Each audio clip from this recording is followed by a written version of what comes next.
Welcome to Moving Through and Beyond, a podcast dedicated to sharing inspired journeys of redefining life, vision, and purpose after immense hardship and grief. My goal with this podcast is to give you hope and to let my guest journeys inspire you to make the choice to keep looking up. I'm your host, Carey Conley. I know so many of us get so stuck in procrastination, and it's a horrible feeling that we live in, sometimes day in and day out. And I have been a huge fan of Mel Robbins for many, many years, and I know this is a big topic she talks on. And the whole reason behind her book is 5, 4, 3, 2, 1. I want to talk about, first of all, what I see as the two reasons why we procrastinate. And there's probably more, but there's two that I'm going to talk about. One, it's become a habit. We've become so used to procrastinating that we don't really even know what it feels like to not procrastinate. And I think it's what causes us to stay in our comfort zone. I think we're in such a world right now that we almost reward each other for procrastinating and pat each other on the back saying, yeah, I'm procrastinating too. It's all right. Let's just deal with it tomorrow kind of thing.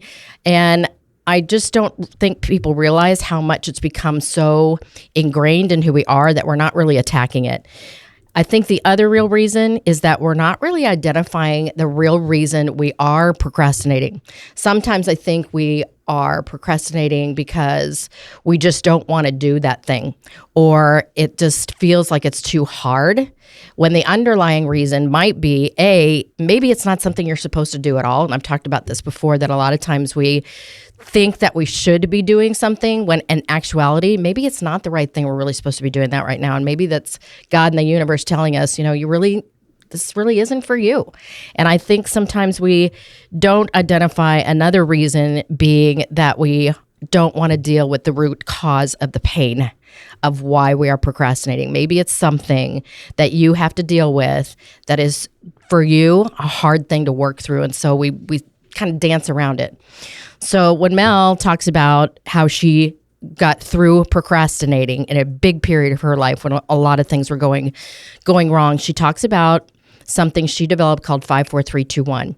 And if you know her and follow her, you understand that what she does basically is a neurological thing. She tricks her brain into counting backwards 5, 4, 3, 2, 1 to just get up and go do that thing. Literally, sometimes it was just getting out of bed, thinking of herself, counting down and just putting both feet on the floor and starting the day. So it rewires the brain into thinking, okay, we're going, we're on, we're moving forward. So I just want you to know that my thing, what has helped me the most get through putting things off that might be kind of challenging because it's a new level of learning, it's a new group of people I need to get around, something that I need to learn within my business, is that my vision always was so big of what I wanted to create in my life that I had to move through it. I had to not procrastinate on it because there were so many people that I was impacting in my personal life and my professional life that I had to keep moving through it. So if you find that you're putting something off, I want you to ask yourself, is it something that maybe you're not supposed to be doing at all? Or is it something that means so much to you that you have a big enough vision to push through it? If you found this episode inspiring or helpful, please share it with a friend or a family member. In order to be successful on this mission, I can't do it alone. Connect with me at www.careyconley.com, and don't forget to sign up for my weekly Do It On Purpose newsletter. Let's build this life-giving vision movement together to end this epidemic, save lives, and create purpose.